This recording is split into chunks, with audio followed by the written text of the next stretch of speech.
obrigado pela oportunidade de estar aqui e ser convidado para mais essa história interessante junto com a Madia, uma casa que eu tanto prezo, tanto admiro, tantos anos de relação e de história. E o objetivo aqui é contar um pouco da minha história, do que aconteceu na minha trajetória, na minha vida profissional. E essa história começa lá atrás, primeiro antes ainda da faculdade, uma aptidão grande de comunicação, de me relacionar com as pessoas, de ter esse ingrediente mágico de interagir, né, de ter essa alquimia da empatia, de ouvir, de falar. Então eu sempre fui um cara de muitos amigos, de muitos relacionamentos, e isso acabou sendo um embrião que depois tornou algo fértil e me abriu as portas para esse mundo da comunicação e do marketing. A escola superior foi um presente na minha vida e era um sonho de consumo, né, fazer parte dessa escola tão especial, com grandes líderes, com professores incríveis, super inspiradores. E eu tive a sorte de entrar e fazer parte 4 anos do curso de graduação de marketing. Eu me formei em marketing, não em propaganda. Alguns dos meus colegas de profissão hoje fizeram um curso de propaganda, mas eu já queria talvez ter uma visão um pouco mais ampliada do nosso negócio, uma visão com olhar de negócio, entendendo o porquê das coisas e que efeito o nosso trabalho gerava no resultado final das empresas. 4 anos incríveis, e quando eu comecei lá na turma de 87, me formei em 91, eu já tinha um desejo muito grande da minha independência, da minha liberdade, da minha autonomia, e comecei a trabalhar desde o primeiro semestre. Então eu fazia faculdade à noite, trabalhava durante o dia. Meu primeiro estágio foi uma experiência maravilhosa também, trabalhando na Laje Stabel Magui BBDO. Rony Laje na época, Magui Moberdorf, enfim, uma turma incrível. Wagner Yoshihara foi meu primeiro chefe, e ele era um biônico na época de atendimento e mídia, né? A carreira dele foi de mídia, mas ele também fazia um papel ali de uma direção de atendimento. Eu fui super acolhido, era um estagiário na época, numa época que estagiário tinha um romantismo que talvez não exista mais hoje. E foi ali foram meus primeiros passos dentro dessa profissão, entendendo como funcionava essa indústria, qual era o DNA, qual era o nosso grande propósito, nossa grande razão de existir. E eu percebo que, infelizmente, ao longo do tempo, a nossa indústria foi mudando um pouco de forma, foi mudando um pouco da maneira de ser e de trabalhar, e perdeu um pouco daquilo que a gente tinha como essência lá atrás. Uma devoção de servir ao cliente acima de tudo, uma busca de sempre procurar o melhor e colocar o cliente no centro da mesa acima de tudo. Foram alguns anos de escola ali muito ricos.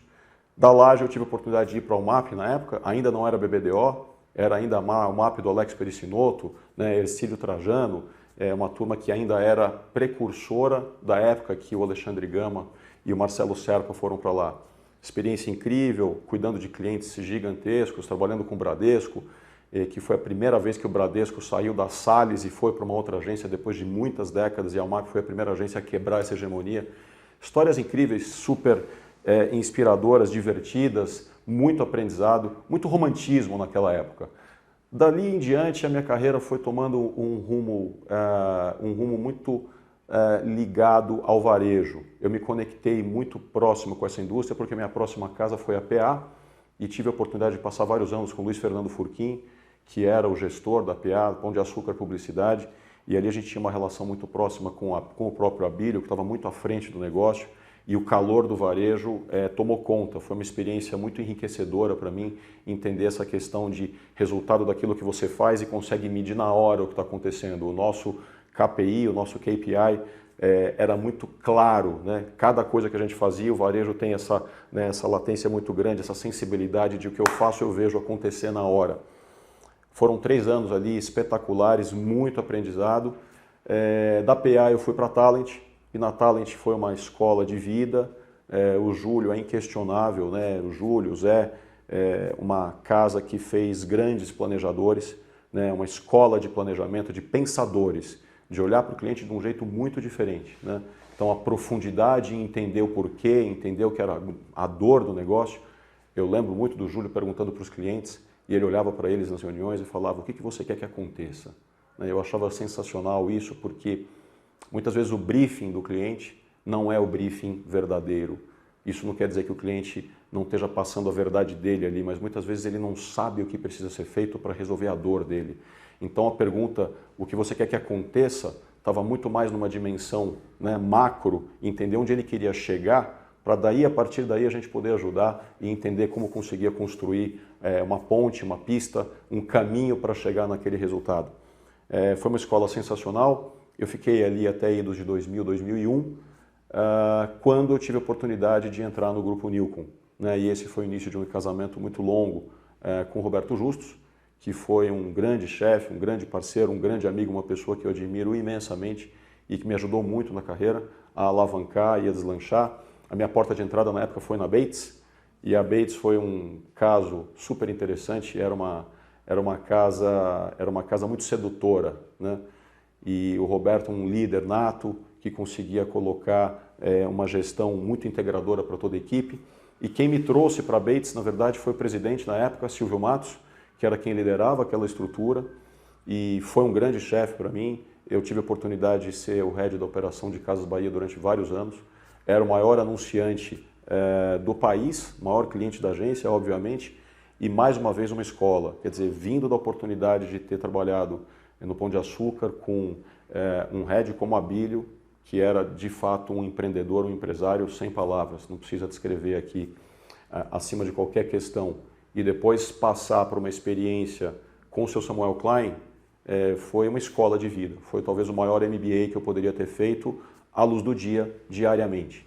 A relação com o Casas Bahia foi um caso de amor. Eu tinha uma relação praticamente diária com o seu Samuel, com toda a família.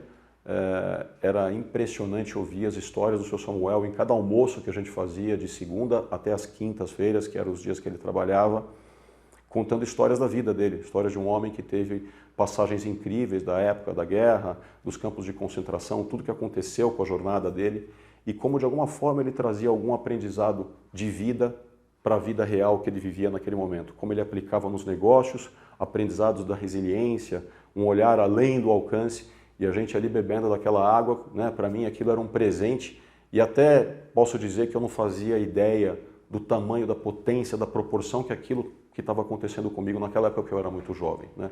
Estou falando aí de coisa de 22, 23 anos atrás, eu estou com 53 hoje, então estava com 30 e poucos anos, e já com essa oportunidade de ser o diretor geral dessa conta, a gente tinha um escritório, um posto avançado em São Caetano, a unidade da Bates que era praticamente uma estrutura in-house. A gente comandava um exército de 100 pessoas e uma equipe super aguerrida que tinha o objetivo de fazer essa máquina girar, um mercado super competitivo. O varejo é uma coisa que está mudando o tempo inteiro. E mais uma vez, de novo, eu vinha sempre tentando trazer o ingrediente mágico, que foi o que eu estudei lá atrás na minha graduação, que era olhar como negócio, olhar como marketing, olhar como ecossistema, como a gente podia ir além do trabalho de comunicação. A comunicação, sem dúvida, é um trabalho fundamental para as empresas hoje, o papel de comunicar, de engajar, de se conectar com o consumidor, mas a gente queria entender o porquê das coisas, onde eles queriam chegar, o que estava envolvido dentro daquela rede, daquele contexto todo de negócio, de brigar por um consumidor final, que no final eles tinham uma questão que era quase que ter um pedaço do bolso, é o que a gente chama de share of pocket, né? Eles tinham carnê, e o carnê fazia com que os consumidores tivessem uma relação de muita longa vida com a Casas Bahia. Tinha clientes de 10, 15 anos que colocavam lá R$30 por mês, e R$30 por mês a empresa entendia que era o quanto ela podia ter do valor mensal que aquela pessoa tinha de renda. E ela começava comprando uma televisão, depois passava para uma geladeira, depois ia para um fogão e assim por diante, e ficava 30, 20, 10 anos, muitas vezes significando o quê? A melhoria de qualidade de vida, a renovação do que ela tinha ali. Aquela fase foi deliciosa, uma fase onde eu acho que a gente ainda vivia muito do que a comunicação tradicional lá de trás pregava e trazia para o mundo. A gente estava começando a era da digitalização, né? Eu diria que nesse milênio, virada de 2000 para cá, foi quando a gente começou a ter que conviver com o mundo digital, que aos poucos foi dominando tudo e hoje comanda toda a nossa indústria, mas ainda tinha um olhar muito, muito importante para o poder da ideia, né? A propaganda ainda tinha uma força muito grande no sentido de construir marcas, uma coisa que a gente começou a perceber que se perdeu ao longo do tempo. Anos super interessantes naquele momento de Bates, teve a fusão com a Yang, a Bates se tornou Yang, primeira agência líder no mercado no Brasil. Eu passei mais algum tempo ali naquela operação e depois teve um momento onde eu saí da operação e montei o meu próprio negócio dentro do Grupo Nilcon. Roberto me convidou para ser sócio dele, numa operação que a gente montou dentro do grupo chamada Long Play, na época uma agência que teve uma história brilhante, 8, 9 anos de operação super bem sucedidas, caminharam muito bem, experiências incríveis, a gente teve muito aprendizado e tinha uma vantagem que era nós éramos um player da operação do grupo um pouco mais leve, um pouco mais ágil, e a gente tinha uma condição competitiva no mercado muito interessante, né? A entrega era muito aguerrida, de muita qualidade. Nosso diferencial estava em ter uma agilidade muito grande, em ter uma leitura muito rápida do mercado e ter esse DNA de varejo. E não eram só operações de varejo, a gente também tinha operações, obviamente, de setores e de marcas que cuidavam muito mais do institucional, mas o principal ativo nosso estava ali. Eu fiquei na Longplay de 2005 até 2014. 2014, o Roberto me convida novamente para voltar como executivo para o grupo, assumindo a operação ali da Grey Brasil. Inicialmente eu entrei na Grey como um diretor, depois subi para a vice-presidência e no final acabei alçando ao posto de CEO. Foi um ciclo de 2 anos e meio, mais ou menos, quase 3 anos na Grey.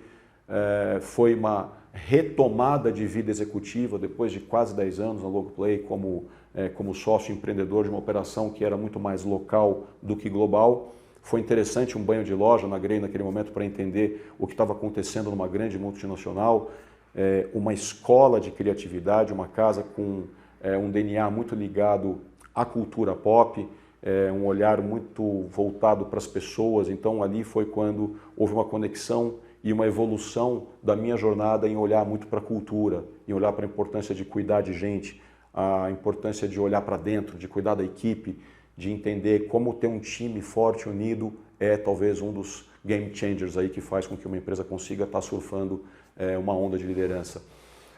Excelentes parceiros de trabalho, Walter Longo foi quem me levou para a Grey, e um cara que eu devo muita gratidão desde a época de Bates, um líder super inspirador. Depois pessoas que eu trabalhei na própria Grey ao lado, como Rodrigo Jatene, Márcio Esteves, executivos que voaram e estão brilhando nas suas carreiras hoje. Então é muita história boa, muito aprendizado, muita evolução. E o que aconteceu no processo da Grey em diante é que eu já estava ali nos idos dos meus 45, 46 anos e olhava muito para a nossa indústria e via uma transformação que não tinha volta. O que aconteceu com o nosso negócio é que ele passou por um processo de transição e de transformação que não ia mais haver uma volta ao modelo que era anteriormente, natural. O digital fez com que a gente tivesse que se adaptar e entender tudo o que estava acontecendo no novo jeito de se relacionar com as coisas. E na verdade eu não estava mais atingindo os consumidores, eu estava interagindo com eles. Então passou a ser muito mais uma relação estéril, onde isso tinha uma conversa de ida e volta, e a propaganda teve que reentender, reinventar esse papel. E conversar não é exatamente a mesma coisa do que simplesmente eu mandar uma informação. A gente vem de uma época de indústria onde eu tinha planejamento anual, planejamento bianual, planejamento para 5 anos. A gente fazia uma grande campanha por ano, era isso que acontecia décadas atrás, e eu tinha que administrar o andamento dessas campanhas, mas eram mares muito mais tranquilos. E hoje a gente fala de um planejamento trimestral, bimensal, mensal ou semanal. A gente tem que estar preparado para rever o que está acontecendo o tempo inteiro.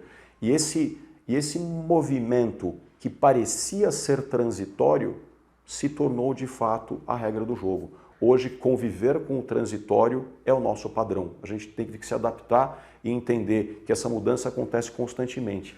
E isso me trouxe uma reflexão super importante na época, que é como que eu poderia achar que, tendo uma estrutura fixa, tradicional, né, num guarda-chuva, aí embaixo de uma máquina que eu estivesse liderando, com 50, 100, 200 ou 300 colaboradores, não importa o tamanho, como que eu poderia imaginar que aquelas pessoas sempre teriam as melhores respostas para todos os problemas? Era quase que impossível acreditar nessa verdade. O que aconteceu é que, de alguma maneira, a cada cliente novo que chegava, eu dava um jeito de conseguir encaixar aquilo dentro daquela minha estrutura. E como é que eu poderia dizer que o mesmo profissional que é especializado em moda íntima consegue tratar com um maquinário agrícola? São competências e skills completamente diferentes. Então, se o mundo se tornou uma grande plataforma aberta e trouxe muitas possibilidades a gente reinventar o modelo, por que não pensar numa grande collab? Por que não pensar numa grande rede onde eu poderia montar a equipe e o time para cada cliente totalmente customizado para a necessidade dele, ao invés de adaptar o que o cliente traria para mim às pessoas que eu tinha na minha casa?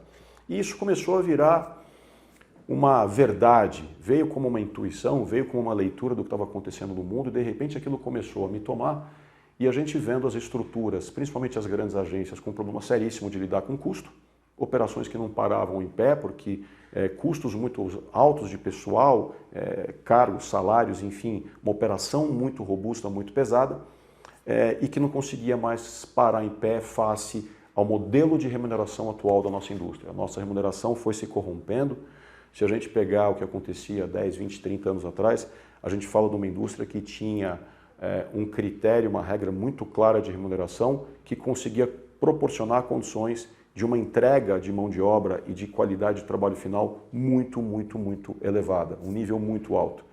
O tempo foi fazendo uma transformação muito grande em cima disso e eu quero crer que talvez por uma questão de sobrevivência, concorrências predatórias começaram a acontecer, de alguma maneira a gente percebeu alguns líderes da nossa indústria começando a mexer em modelos e em práticas que eram absolutamente blindadas, então as nossas comissões, as nossas taxas, os modelos, as tabelas de remuneração começaram a cair abaixo e a gente conseguiu não sustentar mais a mesma equação. O que aconteceu? Começou a juniorizar demais o quadro das grandes agências, das médias e das pequenas. E essa juniorização, não que os júniores não sejam grandes talentos e sejam os líderes do futuro, e talvez hoje até os líderes do presente, muita gente nova hoje liderando grandes empresas, mas essa juniorização trouxe um preço de uma entrega que perdeu qualidade, que perdeu senioridade e começou a diminuir a potência da relação com os clientes. Eu lembro de uma história super interessante do Júlio, que na época eu era um diretor de grupo de contas na Talent, e todos os diretores de grupos de contas tinham uma assistente. E quando havia as reuniões com os clientes, os assistentes morriam de vontade de estar nas reuniões, e a gente queria que eles estivessem junto com a gente ali, e convidava os assistentes para estarem juntos, mas a casa naquele momento tinha uma leitura que ela não permitia que os atendimentos estivessem juntos naquelas reuniões com os clientes. E a gente não entendia exatamente o porquê. Um belo dia eu fui, obviamente, conversar com o Júlio sobre isso para entender qual era o critério, e ele muito claramente chegou para mim e falou assim: meu filho, a questão é simples, a gente preza pela senioridade das relações, então não é que o assistente não pode ir à reunião, a questão é você tem que liderar esse processo o tempo inteiro, porque a hora que a agência chega no cliente é um momento mágico, é um momento de expectativa de que algo muito interessante vai acontecer, de que conversas de um nível elevado, de que soluções, de que ideias, de projetos, de muito brainstorm, de alguém que chega com uma missão consultiva, alguém que vai ajudar o cliente. E o que aconteceu, que a gente viu em alguns momentos, foi um diretor de grupo de conta, que em algum momento pode eventualmente estar impossibilitado por qualquer razão de ir a uma reunião, e manda a sua assistente na reunião no lugar dele. E quando chega a assistente, quando o cliente está esperando o diretor, ele em algum momento se sente também na posição de um belo dia mandar a assistente dele para a reunião. E de repente vira uma relação de assistentes, que começa a perder, obviamente, um pouco da profundidade.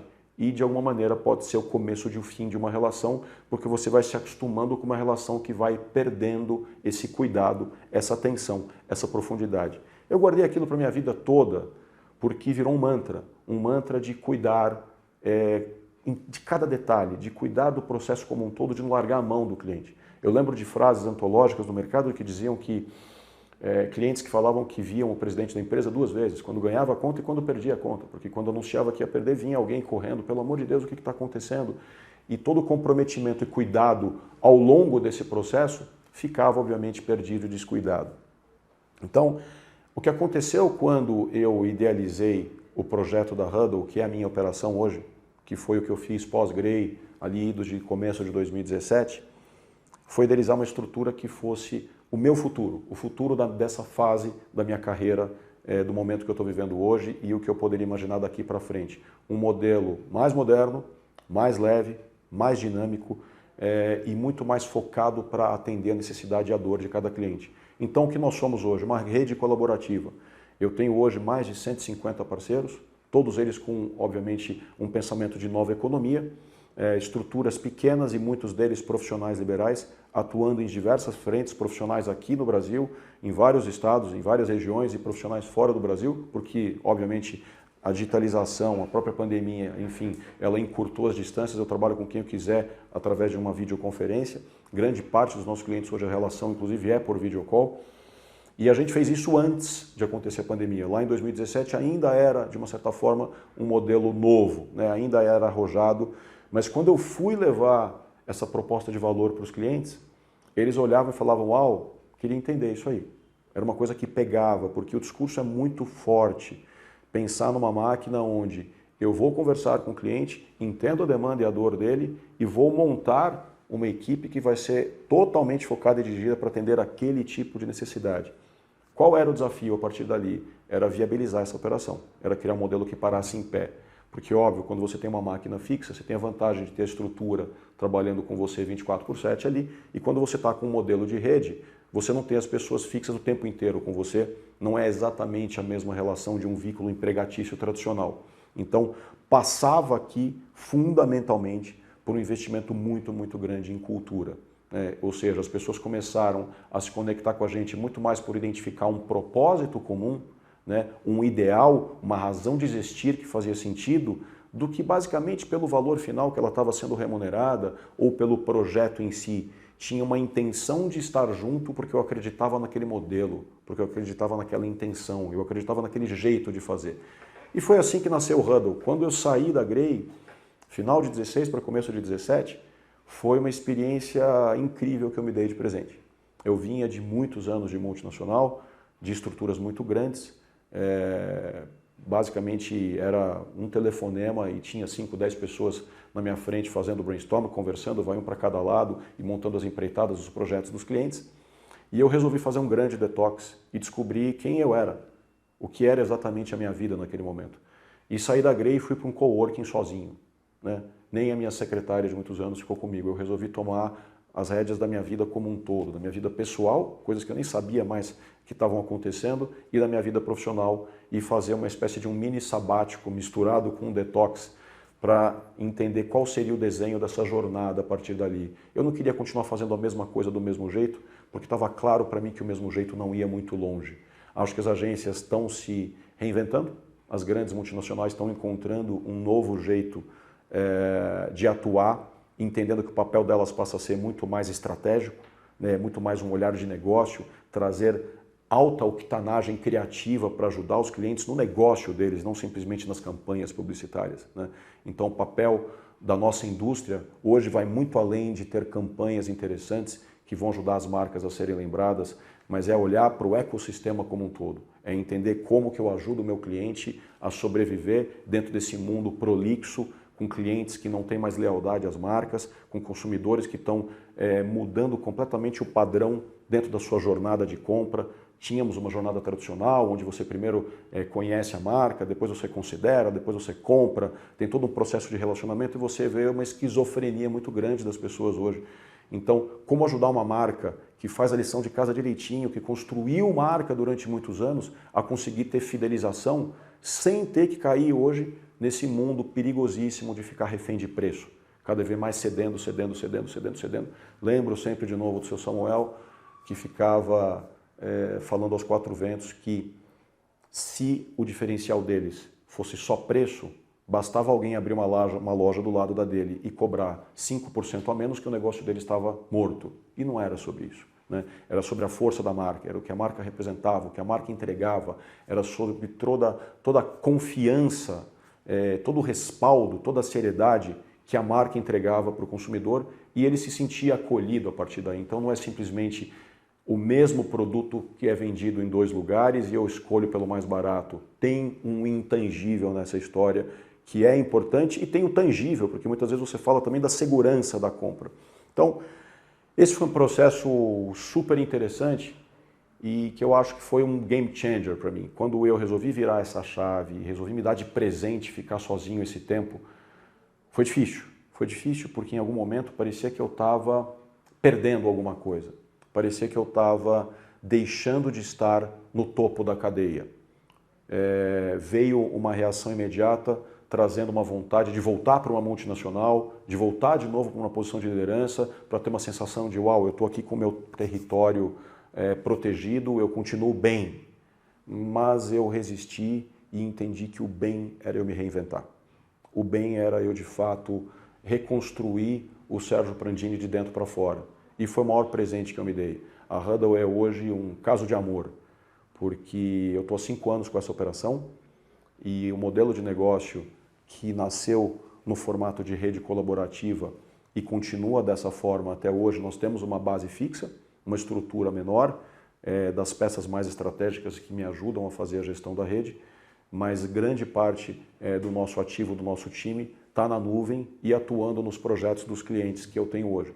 Então hoje nós temos mais de 20 clientes ativos, alguns que eu trabalho num caráter de always on, onde eu tenho uma relação dinâmica mensal, alguns que eu atuo por projeto, onde eu entro, faço one shot, faço entrega e saio. Tem clientes que eu faço touch points mensais e atuo quase já numa visão de um advisor, onde a gente faz um acompanhamento das estruturas do que está acontecendo. E eu vivo aprendendo a cada dia. Eu resolvi voltar a ser um aluno. Eu resolvi assumir um papel de que eu sabia muito pouco sobre esse novo mundo do que estava acontecendo e tinha uma chance enorme de nascer de um outro jeito. Isso vem acontecendo, eu estou muito feliz com as conquistas que a gente teve nesse ciclo e eu consigo entender hoje um papel muito importante que eu exerço sobre essa estrutura e sobre os clientes, que é estar pessoalmente e presencialmente em todos os negócios que a gente está gerindo. Então, tem uma equipe muito competente, capaz, ativa no processo, mas eu atuo no dia a dia de cada um dos meus clientes. Então, eu estou na operação, um pouco menos na operação, mas eu estou na parte estratégica de tudo que está acontecendo com eles o tempo inteiro. Isso, obviamente, foi me capacitando a virar uma peça com um olhar muito mais estratégico para os negócios. Acabei sendo convidado, hoje faço parte de 3 conselhos dos meus clientes, e é um orgulho gigantesco porque é como se eu tivesse de fato com a minha entrega, com a minha história sendo reconhecida e avalizada. E o que eu tenho como papel determinante na atuação, principalmente dos conselhos e dos clientes que eu atuo hoje? Olhar para o ser humano, né? As pessoas viraram o nosso maior ativo, para dentro e para fora. Eu costumo dizer que eu não acho nada, né? Eu mostra, como a gente brinca com os parceiros de pesquisa, né? Tem as amostras e tem o eu mostra. O que eu acho não vale, não deveria valer, porque eu não sou a amostra dos meus clientes. O que eu deveria ter é o máximo de isenção possível para ouvir a rua, para entender o que é importante e a partir disso tirar o insumo que é importante para trazer a solução para os meus clientes.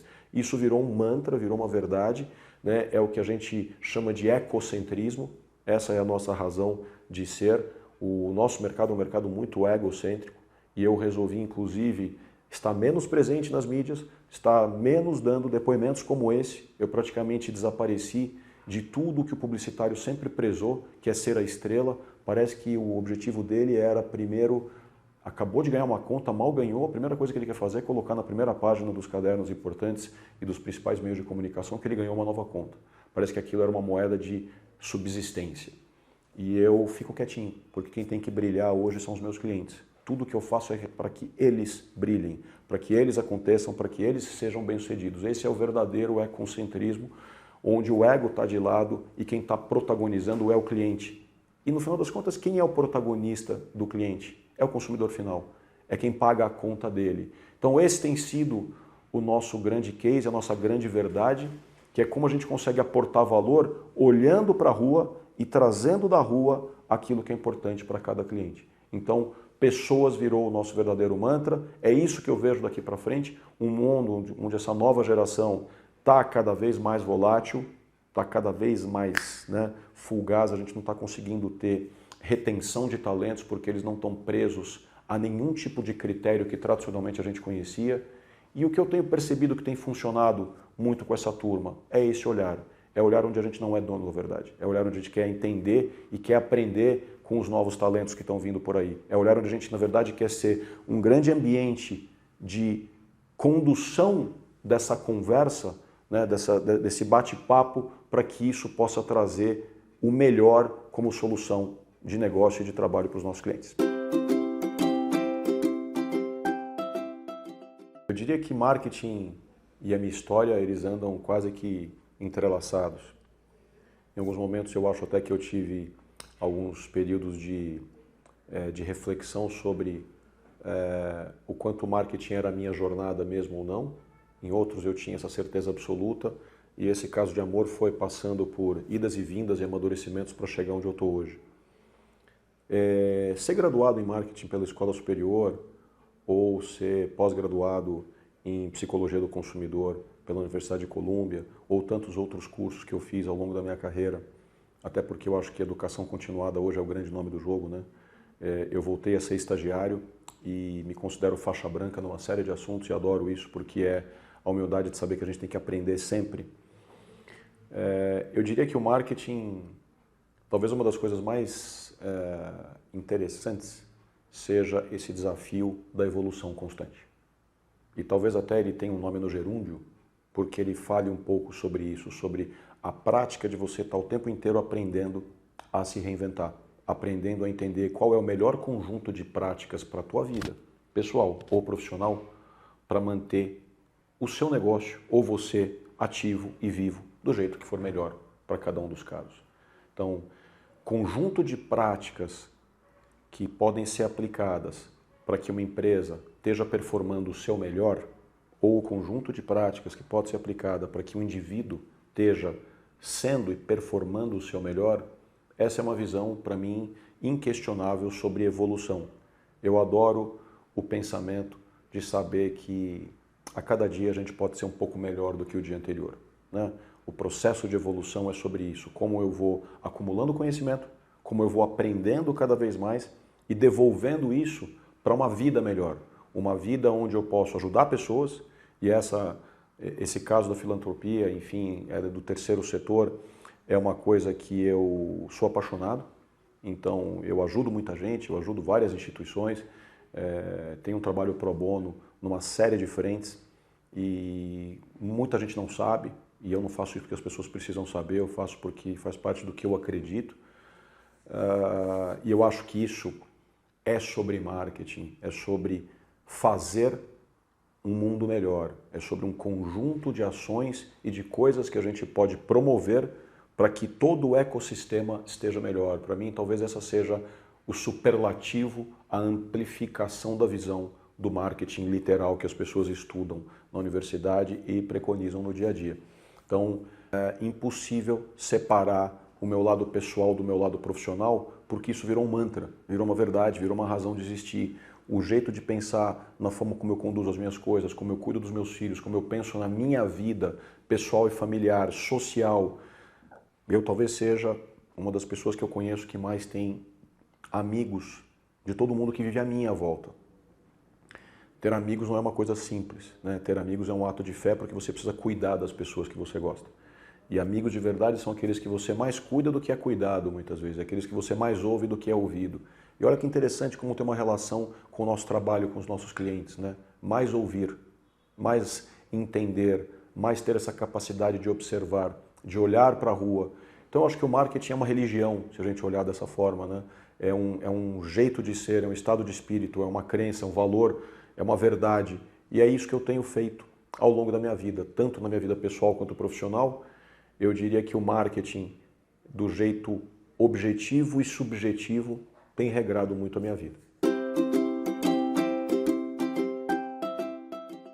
Eu talvez arriscasse dizer que a simplicidade pode ser a melhor solução para essa lição de casa. Eu assisto hoje, tentando dar um pouco de exemplo, vou trazer um exemplo aqui simples, vai, um pouco do papel das redes sociais na vida das pessoas, né? Isso virou uma febre, as redes sociais dominaram e se tornaram para muitas empresas e clientes e marqueteiros talvez o principal canal de comunicação, e elas viraram talvez a grande frente de conversa das marcas com a rua, e eu acho que tem um olhar equivocado sobre isso. A rede social tem um papel importante sim, mas ela não é o salvador da colheita. Mas eu olho demais para gente que tenta estabelecer uma relação talvez artificial nessas relações. Eu quero mostrar algo que não é a minha verdade. É simples, minha opinião é muito simples isso. O mundo está querendo uma conversa reta. Ele entende que é a alma da marca, é a alma da empresa que está falando. E não alguém que está tentando vender algo mais bonito do que parece para tentar me seduzir num processo de compra. As marcas que hoje entendem que essa relação é sobre ser honesto, sobre ser verdadeiro, sobre contar a que veio ao mundo e como eu posso te ajudar, talvez essas marcas tenham uma perenidade para enfrentar com muita tranquilidade isso que estão chamando de futuro do marketing, né? Eu não vejo isso como uma grande física do foguete ou colocar o ovo em pé. Tenho que estar conectado com o que está acontecendo de novas práticas? Claro. Tenho que estar antenado para toda a digitalização e para tudo que está vindo de novo? Claro. Mas a gente vê hoje uma sopa de letrinhas de tanta coisa que nem os próprios marqueteiros, nem os próprios clientes sabem exatamente qual é a resposta para essa grande diversidade de discussões e de ofertas e de canais e de caminhos que existem. Todo mundo fala do omnichannel, do isso, daquilo, eu tenho que estar presente em todo lugar, acompanhar a jornada XYZ. É uma verborragia gigantesca e que eu não estou desrespeitando a importância dela, eu só estou colocando uma outra lente. Eu tenho que estar tunado e plugado em tudo isso? Sim, super, acima de tudo. Mas existe um papel de trazer a experiência para simplificar essa relação e para trazer no final o que realmente importa. O que importa para as pessoas que estão na rua? Elas estão querendo sentir a verdade, elas querem ser ouvidas, elas querem conversar com alguém que tem um propósito, uma marca que acredita em algo, né, que tem uma razão de existir. Então, marcas, empresas, marqueteiros, empresários, administradores, não dá mais para conviver num mundo onde eu vou tentar enganar as pessoas. Não dá mais para conviver num mundo onde eu não tenho algo que seja claro, crível, tangível e real. Se isso não é a sua verdade, é um bom momento de rever. Ainda dá tempo. Ainda dá tempo de fazer essa revisão. Porque para mim esse futuro do marketing, é claro, é um futuro da transparência. Transparência, um futuro da verdade. Verdade. A verdade vai gerar um nível de confiança e de engajamento com a tua marca que nenhum entrante modernete e super power high-tech vai conseguir roubar de você. Porque em algum momento a máscara de uma proposta que não tem valor verdadeiro vai cair. Agora, num mundo competitivo, se alguém está usando todas as ferramentas importantes do mundo digital, online, dessa grande evolução, estou no metaverso, não estou no metaverso, estou aqui, não estou ali, estou no NFT, é um exército de coisas hoje que trazem possibilidades para as marcas exponenciarem os seus pontos de contato. Se eu tenho a minha essência e a minha proposta de valor clara e também consigo fazer essa lição de casa, aí você tem um competidor de altíssimo nível. Mas eu diria baby steps, né?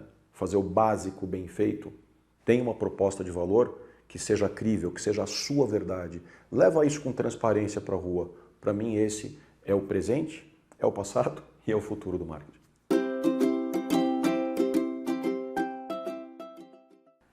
A Abramark é um caso que eu certamente não vou ter a competência para falar tudo que uma entidade como essa merece. Ser parte dessa casa e ter sido reconhecido para o Hall da Fama da própria Abramark anos anteriores é algo que me traz uma felicidade muito grande e uma sensação de reconhecimento de uma jornada de trabalho desenvolvido ao longo aí de tanto tempo, de tanto afinco, de tanta dedicação. O que eu acho que faz e ajuda um setor a ser um setor consolidado e muito reconhecido são as grandes pessoas que têm um olhar voltado para dentro do setor. É de novo esse olhar onde eu consigo colocar um cuidado humano, um cuidado de valorizar os profissionais que fazem parte da nossa indústria. Os grandes setores da economia são fortes e reconhecidos porque tem por trás grandes associações que fazem um trabalho brilhante.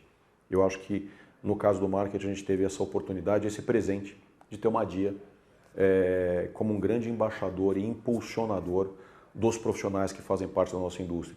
Muita gente competente, muita gente brilhante que construiu histórias incríveis e que ajudou a moldar marcas históricas emblemáticas que estão aí até hoje nas ruas, fazendo parte da vida das pessoas. São muitas histórias que eu vivi junto ao Madia e toda a equipe Abramark, e o que eu poderia dizer é, certamente o nosso setor não teria a reputação e a visibilidade que ele tem se não fosse o trabalho da Abramark. Então, ao Madia, querido amigo, e a toda a equipe da Abramark, o meu especial agradecimento por essa história de devoção e dedicação a todos nós, a todos os profissionais dessa indústria que fazem essa história e que ele vem aqui para nos apoiar, para acender uma lente, um farol, uma luz sobre todos nós, para fazer com que o nosso trabalho seja percebido e valorizado e para que aqueles que não entenderam a importância do marketing a partir disso olhem com um novo olhar e acordem para uma disciplina, para uma profissão que ela é incontestável como o maior, se não o maior, um dos maiores aliados das companhias hoje que estão ativas economicamente, vivas, bem atuando, competitivas no mercado. Então, a toda a turma da Abramark, o meu obrigado pela oportunidade de estar fazendo aqui essa conversa com vocês. É muita coisa para contar, é muita história e obviamente a gente esquece alguns pedaços, alguns profissionais ou algumas pessoas importantes, mas todos que não foram citados aqui que se sintam, obviamente, também reconhecidos, que estão aqui dentro do meu coração, de uma história linda de vida que eu tenho o maior orgulho e agradeço especialmente a vocês. Muito obrigado.